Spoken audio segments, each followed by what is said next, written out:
और नरेंद्र मोदी ने जो 3 कानून थूके थे ना, उन्हीं को चाटा। वो 3 कानून वापस लेने पड़े। उस नासूर को पलने दो, उन जख्मों को जिंदा रखो और उन जख्मों को जिंदा रखते हुए हिंदू मुसलमान एकता जो है, भाईचारा जो है, उसको तोड़ो। इस किस्म की सियासत करने वाले लोग क्या हिंदुस्तान की कुर्सी पे बैठे रहने चाहिए? क्या उनको लगातार सरकार में बने रहने का अधिकार है? जो देश के अंदर उस तरीके के गुंडा तत्वों को मदद दे रहे हैं, उन ग्रुप्स को मदद दे रहे हैं जो अपने आप को विजिलेंटे बोलते हैं, जो सड़क पे उतर करके किसी को भी उसके खान पान और पहरावे पे हमला करते हैं, हत्याएं तक कर देते हैं, किसी को भी धमका डालते हैं। ये अनायास नहीं है कि मिस्टर एडगवार ने मुंजे को, जो उनके गुरु थे, उनको इटली भेजा था और उनको कहा था कि जाकर के ट्रेनिंग लेके आओ और समझ के आओ नाजीवाद फासीवाद क्या होता है। और मुंजे वहां गए, ट्रेंड होके आए और हिंदुस्तान में जो इटली के नाजीवादियों की ड्रेस थी वो आरएसएस की ड्रेस तैयार की गई। आरएसएस जो खाकी निकर, सफेद शर्ट और ऊपर काली टोपी पहनती है, रात में हाथ में लाठी रखती है, अभी अभी वो निक्कर से पैंट के ऊपर आए हैं, लेकिन वो ड्रेस किसकी थी? इटली के नाजीवादियों की ड्रेस थी।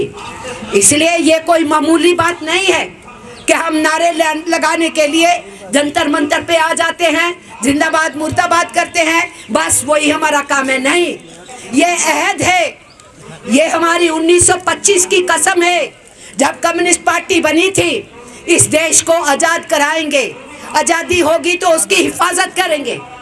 दूसरी बात कि अपने आज़ाद हिंदुस्तान में हर भूखे को खाना, हर बेघर को छत, हर बच्चे को पढ़ाई, हर इलाज पाने वाले को इलाज और हर एक का बुढ़ापा सुरक्षित और पेंशन का सिस्टम, हम ऐसा समाजवादी व्यवस्था बनाएंगे। ये अहद लेके, ये कसम खा के कम्युनिस्ट पार्टी ऑफ इंडिया बनी।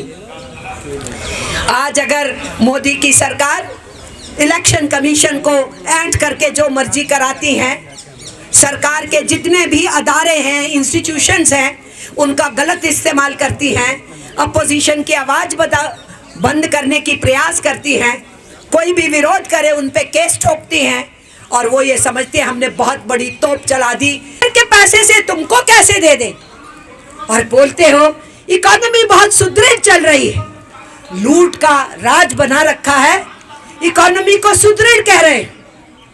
सरकार का क्राइम ब्यूरो है, क्राइम ब्यूरो का रिपोर्ट आया, क्राइम ब्यूरो के रिपोर्ट ने बताया कि पिछले साल जिन्होंने आत्महत्याएं की, अपनी गरीबी की हालत से परिवार का हर रोज पेट नहीं भर पाया, वो कितने। हम मजदूरों से भी यही कहते हैं, आत्महत्या रास्ता नहीं है, अपनी जान लेना कोई रास्ता नहीं है, अपने परिवार को इस तरीके से मुसीबत में छोड़ के भाग जाने का रास्ता नहीं है। लड़ो, संघर्ष करो, मैदान में उतरो, संगठित होवो और जो सरकारें आपका जीना हराम कर रही हैं, उन सरकारों को तख्त से हटा दो। इसलिए ये जो हालात है उसका मैंने चर्चा किया है। बड़ी बड़ी बातें करते हैं नरेंद्र मोदी, मैं अनाज खिला रहा हूं भूखों को। अरे भी राइट टू फूड का आंदोलन कम्युनिस्टों ने शुरू किया, कुछ सिविल सोसाइटी ऑर्गेनाइजेशंस ने शुरू किया और फिर फूड सिक्योरिटी एक्ट आया हिंदुस्तान में नरेंद्र मोदी के सरकार से आने से पहले। उस फूड सिक्योरिटी एक्ट के तहत ये फ्री राशन का सिस्टम उसमें डेवलप किया गया बहुत कम दाम के ऊपर। नरेंद्र मोदी ने उसके साथ भी खिलवाड़ किया है। आप 5 किलो मुफ्त के नाम पे दे रहे हो और जो बाकी का 5 किलो है वो बहुत ज्यादा दाम पे दे रहे हो, तो दोनों को मिला लेते हो तो आप मुफ्त नहीं दे रहे हो, आप असल में चमड़ी उधेड़ रहे हो।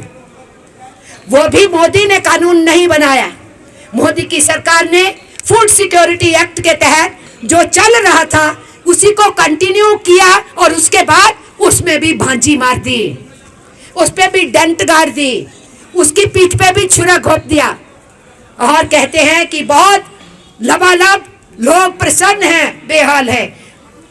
मैं ये कहना चाह रही हूँ, अगर खुद मिस्टर मोदी की जुबान में मैं 80 करोड़ लोगों को खाना खिला रहा हूँ, अगर हम ये माने कि 80 करोड़ को वो फ्री राशन की जो बात कही जा रही है, इस देश के किसी प्रधानमंत्री ने, किसी मुख्यमंत्री ने जो राशन व्यवस्था के तहत राशन सस्ता देना शुरू किया था, अपनी फोटो लगा के बांटना नहीं शुरू किया था। ये पहली बार है आजाद हिंदुस्तान में कि प्रधानमंत्री का फोटो चिपका रहता है और जिस राज्य में वो बंट रहा होता है वहां के मुख्यमंत्री का फोटो चिपका रहता है। तो ये एडवर्टीजमेंट हो रही है अपनी, काम के पूरे दाम दो, हमें नहीं चाहिए मुफ्त राशन, हम खरीद के खाएंगे। यह डिग्निटी का नारा उठाना चाहिए हमको।